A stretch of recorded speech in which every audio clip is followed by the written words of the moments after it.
नमस्कार.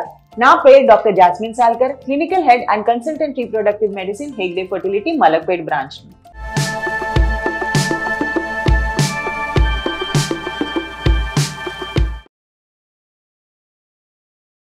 పిల్లల లేని సమస్యతో బాధపడుతున్నారు అంటే ఆడవాళ్ళకి ఒక్కొక్కసారి పీరియడ్స్ ఇర్రెగ్యులర్ ఉన్నప్పుడు ఈ ప్రాబ్లమ్స్ రావచ్చు.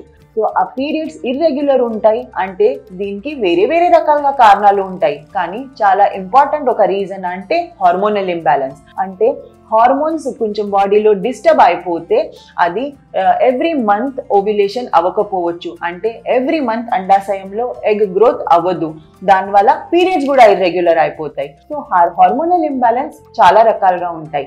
అంటే కొంతమందికి థైరాయిడ్ కంట్రోల్లో ఉండకపోవచ్చు, థైరాయిడ్ ఎక్కువ ఉండొచ్చు, లేదంటే థైరాయిడ్ లెవెల్స్ తక్కువ ఉంటాయి, దీని వల్ల కూడా ఎగ్ గ్రోత్ టైంకి అవ్వదు.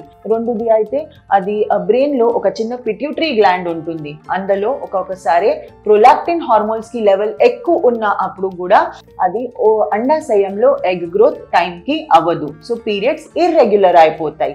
ఇంకా మూడోది అయితే కొంతమందికి బై బర్తే అది ఈస్ట్రోజన్ ప్రొజెస్ట్రాన్ హార్మోన్స్ డెఫిషియన్సీ ఉంటుంది, అది FSH LH డెఫిషియన్సీ ఉంటుంది, దానివల్ల కూడా ఓవరీస్ మీద ఎగ్ గ్రోత్ టైంకి అవ్వదు, ఇంకా పీరియడ్స్ ఇర్రెగ్యులర్ అయిపోతాయి.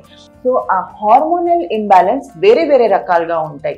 కానీ హార్మోనల్ ఇంబ్యాలెన్స్ కొంతమందికి ఓవర్ వెయిట్ ఉన్నప్పుడు ఉంటుంది, కొంతమందికి అది బాడీ వెయిట్ చాలా తక్కువ ఉంటే కూడా హార్మోనల్ ఇంబ్యాలెన్సెస్ అవ్వచ్చు. కొంతమందికి అయితే అన్హెల్దీ లైఫ్ స్టైల్ ఎక్కువ ఉన్నప్పుడు, అంటే lack of adequate sleep, stress ఎక్కువ ఉంటే, హెల్దీ ఫుడ్ తీసుకోకపోతే, అది ఎక్సర్సైజ్ రెగ్యులర్గా చేయకపోతే, అది PCOD అని ఉన్నప్పుడు, సో ఎలాంటి కొన్ని రీజన్స్ ఉంటే కూడా హార్మోనల్ బాడీలో హార్మోనల్ డిస్టర్బెన్సెస్ ఉంటాయి.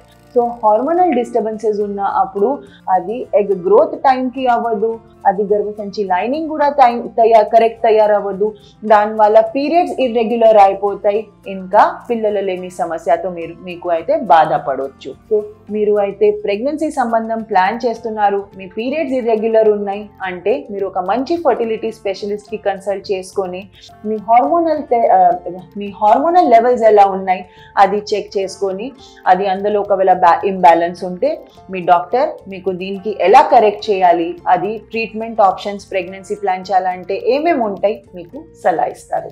ధన్యవాదాలు.